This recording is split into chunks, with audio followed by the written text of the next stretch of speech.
শুরুতে জানিয়ে দেব তীব্র হচ্ছে ইসরায়েল ও হিজবুল্লাহ যুদ্ধের আশঙ্কা। জানিয়ে দেব কৃষ্ণ সাগরে মার্কিন ড্রোনের বিরুদ্ধে পদক্ষেপ নিতে যাচ্ছেন রাশিয়া। এদিকে পূর্ব ইউক্রেনে একটি গ্রামের নিয়ন্ত্রণ নেওয়ার দাবি রাশিয়ার। জানিয়ে দেব ইরানের 14তম প্রেসিডেন্ট নির্বাচন নিরাপদ ও শান্তিপূর্ণ পরিবেশে নির্বাচন অনুষ্ঠিত হয়েছে সকল প্রার্থীর স্বীকারোক্তি।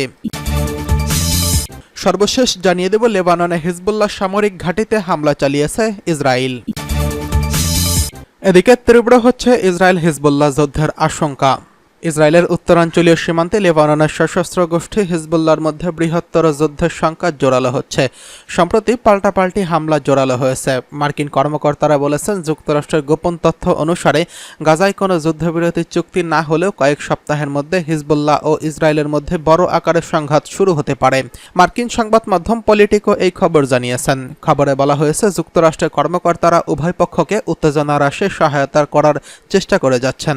তাদের মতে, গাজায় হামাস ও ইসরায়েলের একটি যুদ্ধবিরতি চুক্তি হলেও উত্তেজনা কমানো অনেক সহজ হবে।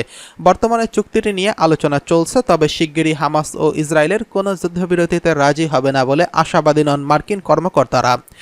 গোয়েন্দা তথ্য সম্পর্কে অবগত দুই সিনিয়র মার্কিন কর্মকর্তা বলেছেন, ইতিমধ্যে ইসরায়েলের সেনাবাহিনী, ইসরায়েলি ডিফেন্স ফোর্সেস এবং হিজবুল্লাহ নিজেদের যুদ্ধের পরিকল্পনা প্রণয়ন করেছে এবং অতিরিক্ত অস্ত্র সংগ্রহের চেষ্টা রয়েছে।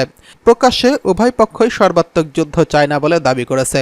তবে বাইডেন প্রশাসনের সিনিয়র কর্মকর্তারা ক্রমবর্ধমানভাবে মনে করতে শুরু করেছেন, উত্তেজনা কমানো এবং সংঘাত এড়ানোর চেষ্টার পরও তীব্র যুদ্ধ শুরু হতে পারে। অপর এক সিনিয়র মার্কিন কর্মকর্তা বলেছেন, যে কোনো সময়ের চেয়ে বর্তমানে সংঘর্ষের ঝুঁকি অনেক বেশি। ইসরায়েল ও হিজবুল্লাহর মধ্যে যুদ্ধ শুরু হলেও যুক্তরাষ্ট্র ইসরায়েলকে রক্ষায় ভূমিকা নিতে বাধ্য হবে। এর ফলে বাইডেন প্রশাসন এমন একটি অঞ্চলে যুদ্ধ জড়াতে বাধ্য হবে যেখান থেকে কয়েক বছর ধরে বেরিয়ে আসার চেষ্টা করে যাচ্ছে তারা। এই যুদ্ধ আরেকটি মানবিক বিপর্যয়ের ঝুঁকি তৈরি করে। গাজা যুদ্ধের কারণে ইতিমধ্যে ত্রাণ সংস্থাগুলো হিমশিম খাচ্ছে। হিজবুল্লাহ ও ইসরায়েলের মধ্যে যুদ্ধের আশঙ্কা নিয়ে ইউরোপের চেয়ে মার্কিন গোয়েন্দা তথ্য কিছু মাত্রায় রক্ষণশীল। ইউরোপীয় দেশগুলোর সংখ্যা কয়েকদিনের মধ্যে এই যুদ্ধ শুরু হতে পারে। অনেক দেশ তাদের নাগরিকদের লেবানন ত্যাগ করার পরামর্শও দিয়েছেন। কানাডাও দেশটি থেকে হাজার হাজার মানুষ সরিয়ে নেওয়ার প্রস্তুতি নিচ্ছে। যুক্তরাষ্ট্রের পররাষ্ট্র মন্ত্রণালয় লেবাননে ভ্রমণ না করার জন্য পরামর্শ জারি করেছেন। দুই সিনিয়র কর্মকর্তা জোর দিয়ে বলেছেন, যুদ্ধ কখন শুরু হতে পারে তা স্পষ্ট নয়। তবে তারা উল্লেখ করেছেন, দ্রুত ইসরায়েল তার মজবুত ও সেনাবাহিনীর সক্ষমতা পুনর্গঠনের চেষ্টা করে যাচ্ছেন। হোয়াইট হাউসের জাতীয় নিরাপত্তা পরিষদের মুখপাত্র অ্যাড্রিয়ান ওয়াটসন বলেছেন, বাইডেন প্রশাসন একটি কূটনৈতিক সমাধানের জন্য কাজ করে যাচ্ছে, যে সমাধানের ফলে ইসরায়েলি লেবানিজ নাগরিকরা তাদের বাড়িতে ফিরে যেতে সক্ষম হবেন। অ্যাড্রিয়ান ওয়াটসন বলেছেন, আমরা এমন কিছু চুক্তি নিশ্চিত করার চেষ্টা চালিয়ে যাচ্ছি যা গাজা যুদ্ধের টেকসই সমাপ্তির দিকে এগিয়ে নিয়ে যাবে। গাজায় একটি যুদ্ধবিরতি ও জিম্মি চুক্তি অগ্রগতি ত্বরান্বিত হবে। এতে থাকবে লেবাননের সঙ্গে ইসরায়েলের উত্তরাঞ্চলীয় সীমান্তের স্থায়ী নিরাপত্তা ও শান্তি। এই প্রস্তাবিত চুক্তিটি হামাসের কাছে পৌঁছানো হয়েছে। সিদ্ধান্ত এখন হামাসের উপর নির্ভর করছে। এদিকে কৃষ্ণ সাগরে মার্কিন ড্রোনের বিরুদ্ধে পদক্ষেপ নিতে যাচ্ছে রাশিয়া। কৃষ্ণ সাগরে মার্কিন ড্রোনের উস্কানি মোকাবেলায় পদক্ষেপ নিতে নির্দেশ দিয়েছেন দেশটির প্রতিরক্ষা মন্ত্রী আন্দ্রেই বলসভ। তিনি এই নির্দেশ দেন বলে এক বিবৃতিতে উল্লেখ করেছেন রুশ প্রতিরক্ষা মন্ত্রণালয় এবং ব্রিটিশ বার্তা সংস্থা রয়টার্স এই খবর জানিয়েছেন। বিবৃতিতে বলা হয়েছে, কৃষ্ণ সাগরে সক্রিয় যুক্তরাষ্ট্রের কৌশলগত ড্রোনগুলোর উস্কানি মোকাবেলায় দ্রুত পদক্ষেপ নেওয়ার প্রস্তাবটি তৈরি করতে দেশটির সেনাবাহিনীর জেনারেল স্টাফকে নির্দেশ দিয়েছেন। রুশ মন্ত্রণালয়ের বিবৃতিতে দাবি করা হয়েছে, কৃষ্ণ সাগরে মার্কিন ড্রোনগুলোর কর্মকাণ্ড বেড়েছে। এগুলো নজরদারি মিশন ও ইউক্রেনকে সরবরাহ করার নির্ভুল এসব তথ্য ব্যবহার করা হচ্ছে। বিবৃতিতে বলা হয়েছে, এসব কর্মকাণ্ড প্রমাণ করেছে ইউক্রেনের সঙ্গে চলমান সংঘাতে কিয়েভের শাসকদের পক্ষ নিয়ে ক্রমশ জড়িয়ে পড়েছে যুক্তরাষ্ট্র ও ন্যাটো দেশগুলো। এতে আরও বলা হয়েছে, মার্কিন ড্রোনের এমন উড্ডয়ন রুশ উড়োজাহাজের সঙ্গে আকাশে সংঘর্ষের ঝুঁকি বাড়িয়ে দিচ্ছে, যা ন্যাটো মিত্রদের সঙ্গে রাশিয়ার সরাসরি সংঘাতের ঝুঁকি বাড়াচ্ছে। আকাশে এমন কোনো দুর্ঘটনার জন্য ন্যাটো দেশগুলো দায়ী থাকবে বলে বিবৃতিতে উল্লেখ করা হয়েছে। এদিকে পূর্ব ইউক্রেনের আরও একটি গ্রাম দখলে নেওয়ার দাবি রাশিয়ার। ইউক্রেনের পূর্বাঞ্চলীয় দোনেস্ক অঞ্চলের একটি ছোট গ্রামের নিয়ন্ত্রণ নেওয়ার দাবি করেছে রাশিয়া।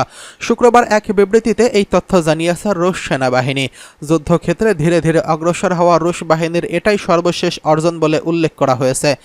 রাশিয়ার প্রতিরক্ষা মন্ত্রণালয় জানিয়েছে, তাদের সৈন্যরা বাকমুতে প্রায় 20 কিলোমিটার উত্তরে রোজডলিপকা বসতি মুক্ত করেছে। গত সপ্তাহে ইউক্রেনের পশ্চিম ও দক্ষিণাঞ্চলে জ্বালানি অবকাঠামোতে বড় ধরনের হামলা চালিয়েছে রাশিয়া। জাপোরিঝিয়া ও লাভিভ অঞ্চলে ইউক্রেনের জ্বালানি অবকাঠামোর অনেক সরঞ্জাম ক্ষতিগ্রস্ত হয়েছে বলে দেশটির জ্বালানি মন্ত্রণালয় নিশ্চিত করেছেন। 2 বছরেরও বেশি সময় ধরে ইউক্রেনে আগ্রাসন চালাচ্ছে রাশিয়া। ক্ষেপণাস্ত্র ও ড্রোন দিয়ে ইউক্রেনের বিদ্যুৎ উৎপাদনগুলোকে পঙ্গু করে দেওয়া হচ্ছে। এদিকে পূর্ব ইউক্রেনে কৌশলগত গুরুত্বপূর্ণ চাশিভ ইয়ারের আশপাশে রাশিয়ার বিরুদ্ধে লড়াই করা অত্যন্ত কঠিন হয়ে উঠেছে। শহরটিতে রক্ষা করতে নিয়োজিত ইউক্রেনীয় সামরিক ইউনিট এই তথ্য নিশ্চিত করেছেন। চাশিভ ইয়ার শহরটি বাকমুতের পশ্চিমে অবস্থিত এবং এর কাছাকাছি আবদিপকা শহর রয়েছে। আবদিপকা শহরটিতে গত 1 দশক ধরে দ্বন্দ্ব চলে আসছে। শহরটি রাশিয়ার জন্য বিশেষভাবে গুরুত্বপূর্ণ, কারণ 2014 সালে শহরটির কিছু অংশ মস্কো সমর্থিত এবং বিচ্ছিন্নবাদীরা দখলে নিয়েছিল, কিন্তু পরে ইউক্রেনীয় সেনারা সেটা নিয়ন্ত্রণ নিতে সক্ষম হয়। 2022 সালে যুদ্ধ শুরু হওয়ার পর 2023 সালের ফেব্রুয়ারিতে মস্কো আবারও শহরটির নিয়ন্ত্রণ নেয়। এদিকে নিরাপদ ও শান্তিপূর্ণ পরিবেশে নির্বাচন অনুষ্ঠিত হয়েছে ইরানে সকল প্রার্থীর স্বীকারোক্তি।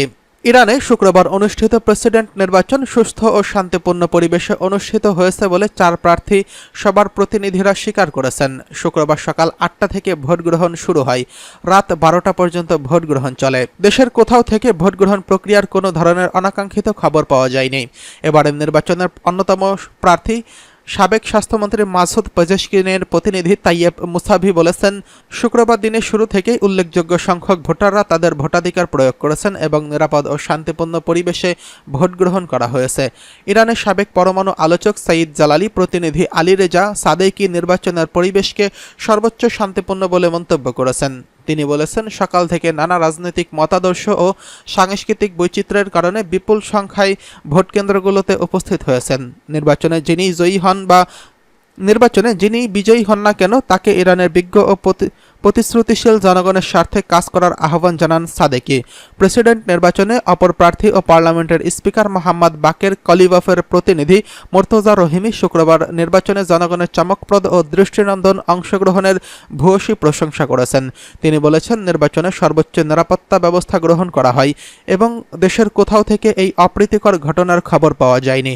শুক্রবারের নির্বাচনে কোনো প্রার্থী শতকরা 50 ভাগেরও বেশি ভোট পেতে ব্যর্থ হলে শীর্ষ 2 প্রার্থীর মধ্যে আগামী 5 জুলাই দ্বিতীয় দফা নির্বাচন অনুষ্ঠিত হবে।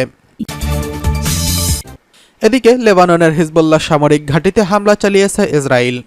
লেবাননে ইরান সমর্থিত হিজবুল্লাহ সংগঠনের কয়েকটি লক্ষ্যে হামলা চালিয়েছে বলে জানিয়েছে দেশটির সামরিক বাহিনী। গত কয়েক ঘন্টায় লেবাননের দক্ষিণাঞ্চলে হিজবুল্লাহর বিভিন্ন টার্গেটে দফায় দফায় হামলা চালানো হয়েছে। সামাজিক যোগাযোগ মাধ্যমে পোস্ট করা এক বিবৃতিতে ইসরায়েলি বাহিনী জানিয়েছে, তারা জিবকিন এলাকায় হিজবুল্লাহর একটি সামরিক ঘাঁটিতে হামলা চালিয়েছে। এছাড়া খাইয়াম ও হুলা এলাকায় বেশ কিছু স্থাপনা ও ওডেইসাহ এলাকায় একটি সামরিক ঘাঁটিতে হামলার কথাও স্বীকার করেছে ইসরায়েল। এর আগে জাতিসংঘের ইরানের মিশন ইসরায়েলকে সতর্ক করেছে যে উত্তেজনাপূর্ণ সম্পর্কের মধ্যেই যদি ইসরায়েল লেবাননে হিজবুল্লাহর বিরুদ্ধে পূর্ণমাত্রায় আক্রমণ শুরু করে তবে এর পরিণাম ভোগ করতে হবে। সম্প্রতি হিজবুল্লাহর বিরুদ্ধে সর্বাত্মক যুদ্ধের ঘোষণা করেছে ইসরায়েল। এরই মধ্যে লেবাননে হামলা চালানোর অনুমোদন ও বৈধতা দিয়েছে দেশটির প্রতিরক্ষা বাহিনী IDF, কিন্তু এর বিরুদ্ধে ইসরায়েলকে সতর্ক করেছে তাদের 2 মিত্র দেশ যুক্তরাষ্ট্র ও জার্মানি। সতর্ক করেছে তুরস্কও।